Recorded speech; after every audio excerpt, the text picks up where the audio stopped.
तो चलिए दोस्तों, आज को देखते हैं 80, 19, 25.2 का लास्ट का 3 क्वेश्चंस, जो कि बहुत ही इंटरेस्टिंग है और बहुत ही अच्छा क्वेश्चन है। तो पहला क्वेश्चन 80 नंबर का देखिए, तो जिसमें लिखा हुआ है the sum of 4th term and 8th term of an AP is 24 and the sum of 6th term and 10th term is 44। Find the first 3 terms of AP. तो ये चलिए ये क्वेश्चन हम लोग अभी सॉल्व।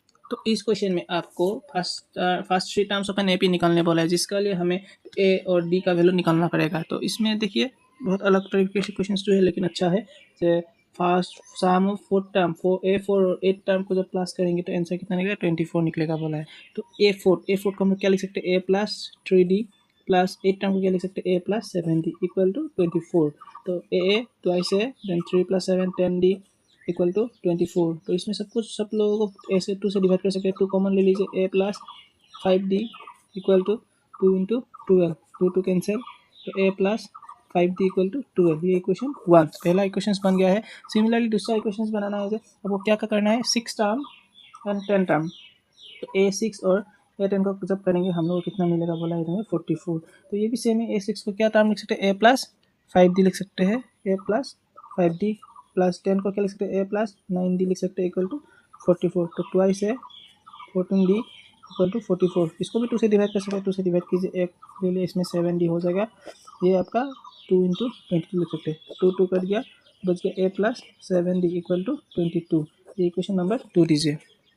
तो आपका जब इक्वेशंस बन गया, पहला टर्म्स का जो वैल्यू दिया सम और दूसरा टर्म में जो वैल्यू दिया था, उससे आपको जब इक्वेशंस बन गया तो आप इसको सॉल्व कीजिए। तो इक्वेशन 1 से इक्वेशन 2 को माइनस कीजिए। कैसे करेंगे, एलिमिनेशन मेथड करेंगे। A plus 5D equal to 12 लिख लिया, उसके नीचे लिखिए A plus 7D equal to 22। Sign change करिए, माइनस कर रहे हैं तो सब नीचे माइनस लिखिए। ये सेम है, तो ये कैंसिल हो गया। ये माइनस प्लस जा माइनस, 7 से 5 कैंसिल, 2 साथ में D, बड़ा नंबर 7 है, 7 का आगे माइनस है तो माइनस लगाइए। 22 से 12 को माइनस कीजिए, कितना हो गया, 10, आगे में माइनस है तो minus cancel, D equal to 10 को 2 से डिवाइड कीजिए, D इक्वल टू कितना निकल गया, 5। तो कॉमन डिफरेंस आपका निकल गया 5। सिमिलरली हम लोग इधर भी निकाल लेंगे इक्वेशन फर्स्ट टर्म, तो फ्रॉम इक्वेशन 1। हम इक्वेशन 1 से कैसे करेंगे, इक्वेशन 1 में क्या था आपका, A plus 5D equal to 12। तो आपका A इधर सेम ही रहेगा 5, D का जगह में G, आपका कॉमन डिफरेंस 5 निकला equal to 12। So A plus 5 25 equal to 12। So A equal to 12, ये 25 को इधर में minus 25, so A equal to 13, आगे में साइन माइनस। तो फर्स्ट टर्म पे आपका निकल गया, फर्स्ट टर्म होगा आपका 13 और कॉमन डिफरेंस होगा 5। अभी आपको निकालना है फर्स्ट 3 टर्म। तो आपको ये जब निकल गया, आपको निकालना है first 3 term of an AP, 3 term of an AP. First 3 term के कैसे निकाल सकते हैं, तो टर्म 1, टर्म 2, टर्म 3 ऐसे लिखिए। टर्म 1 में क्या लिख सकते हैं, डायरेक्ट A। टर्म 2 में क्या लिख सकते हैं, A प्लस D। टर्म 3 में क्या लिख सकते हैं, A plus 2D। A means कितना था आपका, माइनस 13 निकल गया। सेकेंड टर्म कैसे निकालेंगे, माइनस A मीन मतलब माइनस 13 था, देन D मीन्स 5, सो आपका ये होगा 8 माइनस 8। उसके बाद सेकेंड टर्म निकालना है। Similarly A means minus 13 plus 2, D मतलब 5। तो कर दीजिए इसको, कितना होगा आपका करने से, माइनस 13, 2 इंटू 5 10, तो माइनस 3।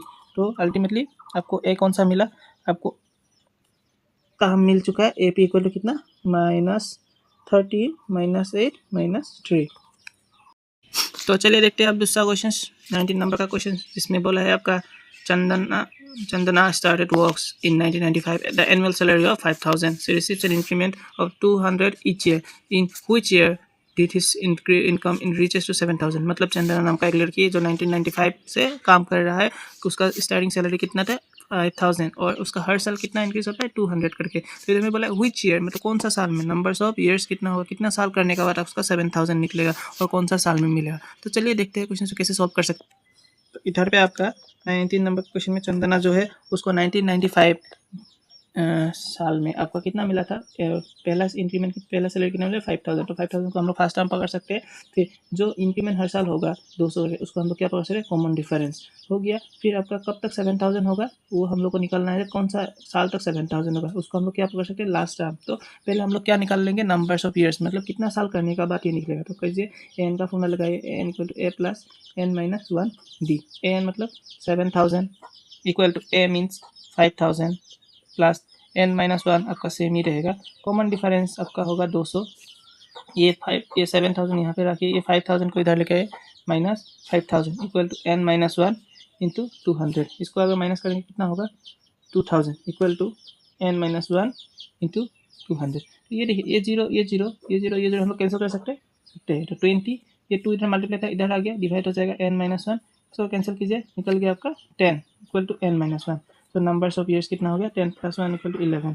मीन्स इन लोगों का कौन सा साल में सैलरी इंक्रीज होगा, उसको उन लोगों का होगा 11th ईयर में, 11th ईयर्स में सैलरी कितना हो जाएगा, सैलरी रिच होके कितना हो जाएगा, 7,000 तक पहुंच जाएगा।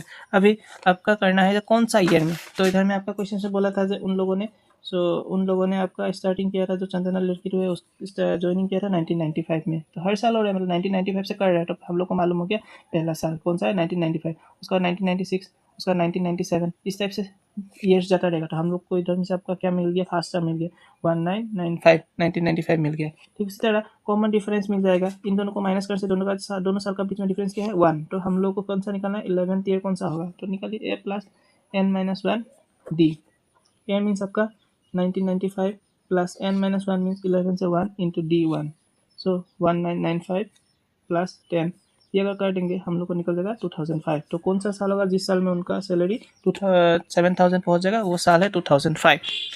सेम क्वेश्चन से आपका 20 नंबर्स। अगर वीडियो अच्छा लगे तो लाइक करना मत भूलिएगा, कमेंट करना मत भूलिएगा, सब्सक्राइब भी कीजिएगा। और अगर आपको क्वेश्चन थोड़ा भी समझ में आया तो कमेंट में जरूर लिखिए कि कैसा लगा आपको क्वेश्चन सब।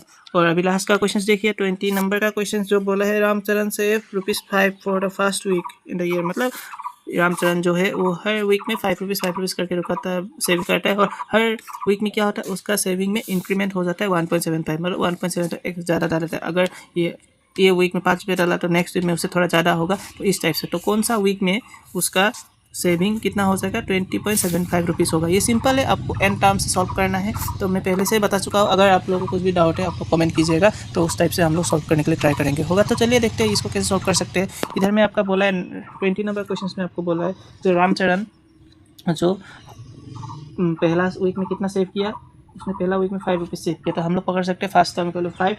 उसी तरह कॉमन डिफरेंस आपका कितना है, 1.75 पकड़ सकते हैं, क्योंकि हर ईयर में, हर वीक में उसका कितना इंक्रीज हो रहा है, 1.75। तो इसको आप लोग कॉमन डिफरेंस पकड़ सकते हैं। और लास्ट में कितना हुआ है उसका बोला है तो 20.75, उसने इसे बड़ा के कितना तक रखा है, सेविंग किया हुआ ₹20.75 तक। तो आपको पूछा है कि कौन सा कितना वीक में, मतलब कितना नंबर्स ऑफ वीक्स कितना होगा ₹20.75 जाने। तो हम लोग करेंगे लास्ट टाइम वाला formula, n equal to a + n-1 d। ये फॉर्मूला में लगाए, an का वैल्यू लगाए 20.75 equal to a, first term means 5, n-1 same रहेगा, कॉमन डिफरेंस में 1.75। तो पहले क्या करेंगे हम लोग, ये 5 को इधर लेके आइए, 20.75, ये +5 इधर है, ये -5 कीजिए, इसको ऐसे रख लीजिए, 1.75 तक रखिए, इसको माइनस कीजिए, माइनस भी सिंपल है, पॉइंट का नीचे पॉइंट प्लॉट कीजिए, 75, इसका नीचे 5.00, तो 75 सेम रहेगा, इधर में हो जाएगा आपका 15.75 equal to n-1, so n-1 into 1.75, तो n-1 15.75 divided by 1.75 is equal to n-1। इसमें दोनों का आगे दो नंबर्स का आगे डेसिमल है, दो नंबर्स का बाद डेसिमल है, सॉरी आगे बोल दिया था मैंने, तो बाद डेसिमल है। तो हम लोग क्या कर सकते हैं, दोनों का डेसिमल हटा सकते हैं, तो इधर कितना लिख सकते हैं, 157 उसका नीचे 175 लिख सकते हैं, इक्वल टू आपका n-1। इसको अगर हम लोग डिवाइड करेंगे तो इसका वैल्यू कितना, 175 9 जा कर सकते हैं, 175 इंटू 9 कितना होता है आपको, 1575, तो 9 n-1। तो आपको n का वैल्यू निकालना है, n इक्वल टू 9, ये -1 to +1 हो जाएगा, देयरफॉर n इक्वल कितना हो गया 10। तो इस टाइप से सॉल्व कर सकते हैं। अगर वीडियो अच्छा लगा तो शेयर, सब्सक्राइब एंड कमेंट करना मत भूलिएगा। Thank you.